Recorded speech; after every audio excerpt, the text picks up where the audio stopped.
আগামী 12ই ফেব্রুয়ারি আমাদের জাতীয় গণভোট অনুষ্ঠিত হবে। এই উপলক্ষে আপনারা জানেন গাজীপুরে যে ঘনবসতিপূর্ণ এলাকা, বিশেষ করে যে বস্তি এলাকা, আমাদের এরশাদনগর এবং মাজার রোড, মাজার বস্তিতে আজকে আমরা গত রাত থেকে 23 ফেব্রুয়ারি রাত থেকে প্রায় 8 ঘন্টা ব্যাপী এই অভিযান পরিচালিত হয়েছে। এই অভিযানে অংশগ্রহণ করেছে বাংলাদেশ সেনাবাহিনী, জেলা police Gazipur, metropolitan police Gazipur, RAB, dog squad এবং জেলা প্রশাসনের সমন্বিত একটি টাস্কফোর্স অভিযান পরিচালিত হয় এবং এখান থেকে বিপুল পরিমাণ মাদক সহ অন্যান্য বিস্ফোরক দ্রব্য উদ্ধার করা হয়েছে।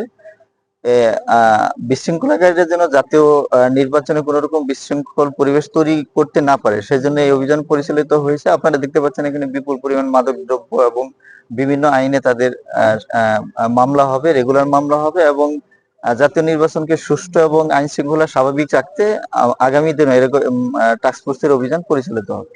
প্রায় 35 জনের মতো আমরা আটক করেছি। বেসিক্যালি এটা তাদের মোবাইল, এগুলা মামলার আলামত হিসেবে যাবে। তাদের কাছ থেকে উদ্ধার করা হয়েছে। এখন আমরা আইএমই নাম্বার ট্র্যাকিং করে দেখবো যে আসলে এইখানে ছিনতাইকারীদের কোনো মোবাইল আছে কিনা, সেগুলা জব্দ আকারে আমাদের মামলা হিসেবে আলামত হিসেবে যাবে। গাজীপুরকে আইন শৃঙ্খলা স্বাভাবিক রাখতে আমাদের এই টাস্কফোর্সের অভিযান বেসিক্যালি জাতীয় নির্বাচন এবং গণভোট 2025 কে সামনে রেখেই পরিচালিত হয়েছে এবং সামনে এই অভিযান অব্যাহত থাকবে।